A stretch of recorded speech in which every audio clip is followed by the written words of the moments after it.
Assalamualaikum warahmatullahi wabarakatuh. Perkenalkan, nama saya Nurul Ulia dengan NIM 1811020074. Saya dari kelas 6 SPIC, mata kuliah Dasar-Dasar Ilmu Politik.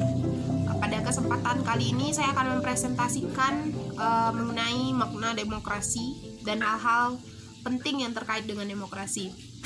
Pertama, pengertian mengenai demokrasi. Demokrasi berasal dari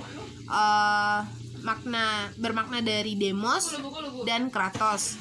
Dimana demos ini berarti suatu kekuasaan dan kratos itu yang berarti rakyat, atau dapat juga diartikan dengan jamak atau banyak.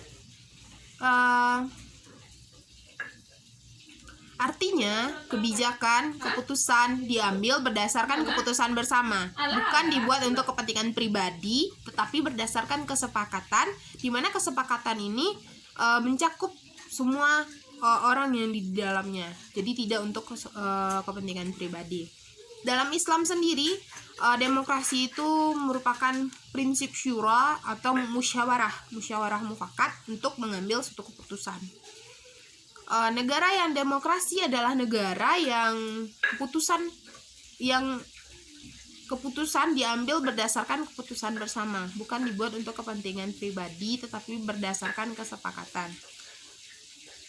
Tetapi tidak terdapat satu paten atau satu pengertian khusus atau bentuk negara yang mengatakan apa yang dimaksud dengan negara demokrasi, karena terdapat keputusan bersama dalam setiap hal pengambilan keputusan dalam suatu negara, bahkan negara monarki sekalipun, karena rakyatnya merasa nyaman dengan pilihan mereka tersebut. Bisa kita ambil contoh, yaitu negara Inggris, di mana pemimpinnya itu ada Ratu Elizabeth. Walaupun bentuk negaranya negara monarki, bisa dikatakan monarki karena dipimpin oleh ratu, raja,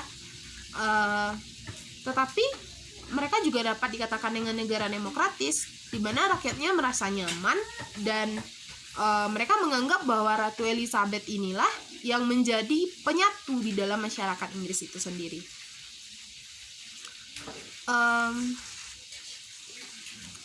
Untuk sejarah perkembangan dari demokrasi sendiri, demokrasi itu baru mencapai wujud konkretnya atau pemaknaan yang sebenarnya itu atau dimaknai secara bersama itu baru pada akhir abad ke-19. Namun gagasan awal dari demokrasi sendiri sudah dimulai sejak awal abad ke-15 sampai 16, di mana hal yang ditekankan atau yang diperjuangkan dalam makna demokrasi itu adalah bentuk kebebasan manusia itu sendiri, yaitu manusia itu terbebas dari segala kekangan dan adanya jaminan terhadap hak-hak asasi manusia, dan hal tersebut penting sehingga dari sinilah lahirnya demokrasi pada awal abad ke-19. Lalu memasuki awal abad ke-20, pemahaman terhadap demokrasi ini menjadi lebih statis atau hanya bergerak di seputaran bahwa negara bukan lagi hanya berperan sebagai untuk mengurus kepentingan bersama, namun juga bertanggung jawab atas kesejahteraan rakyatnya dan harus aktif dalam menaikkan taraf kehidupan warga negaranya. Demokrasi tidak lagi terbatas pada aspek politik saja, tetapi juga mencakup segi-segi ekonomi. Maka dengan itu lahirlah apa yang disebut dengan demokrasi ekonomi.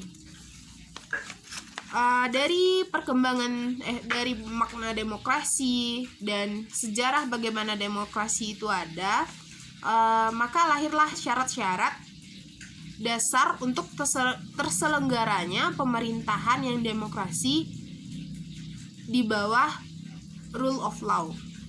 Yang ada 6. Yang pertama itu perlindungan konstitusional, dalam arti bahwa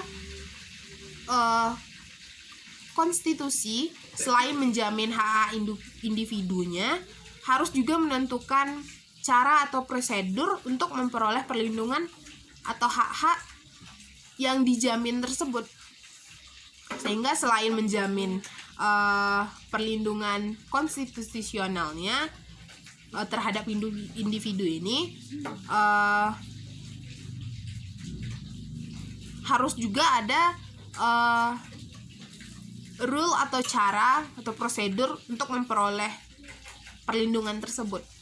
Yang kedua, badan kehakiman yang bebas dan tidak memihak.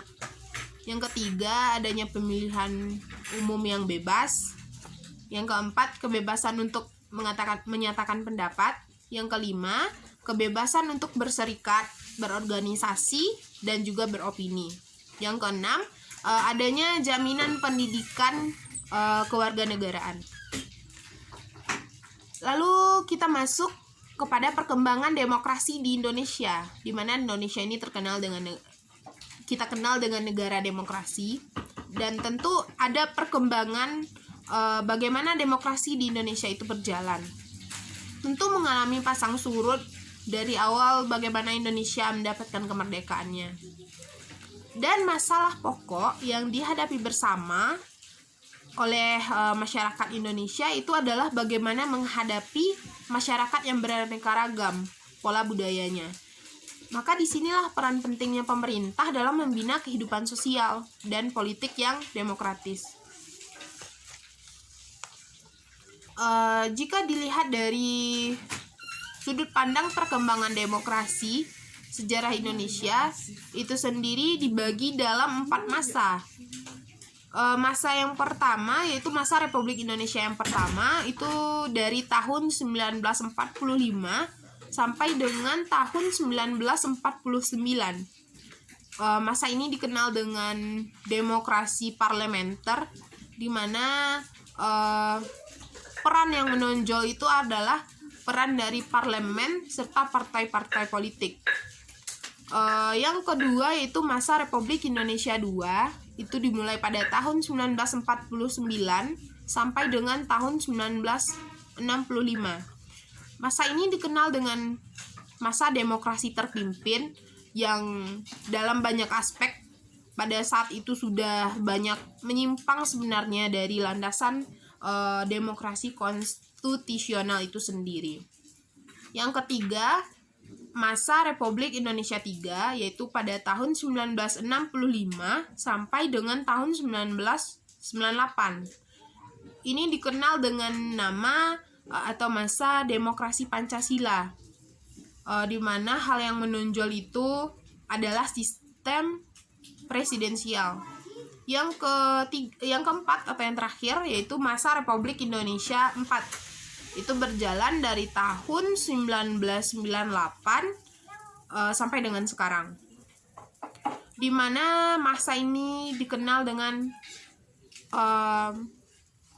diinginkannya tegaknya demokrasi Indonesia sebagai mulai dibangunnya demokrasi Indonesia sebagai koreksi atas praktik-praktik politik yang terjadi pada masa sebelum Republik Indonesia III atau masa sebelum-sebelumnya.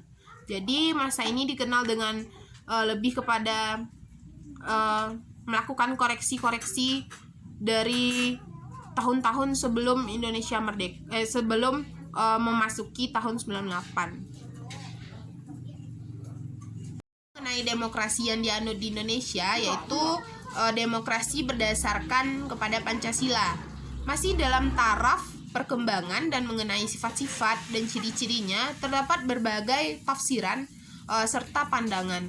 Tetapi tidak dapat dipungkiri atau tidak dapat kita sangkal bahwa beberapa nilai pokok dari demokrasi konstitusional cukup jelas tersirat di dalam Undang-Undang Dasar tahun 1945 yang belum diamandemen. Selain itu, Undang-Undang Dasar kita menyebutkan secara eksplisit dua prinsip yang menjiwai naskah itu, dan dicantumkan dalam penjelasan Undang-Undang Dasar 1945 mengenai sistem pemerintahan negara. Ada dua, yaitu negara Indonesia ialah negara berdasarkan atas hukum dan tidak berdasarkan kekuasaan belaka.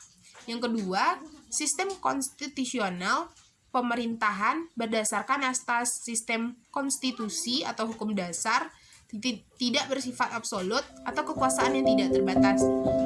Sekian penjelasan demokrasi dari saya. Assalamualaikum warahmatullahi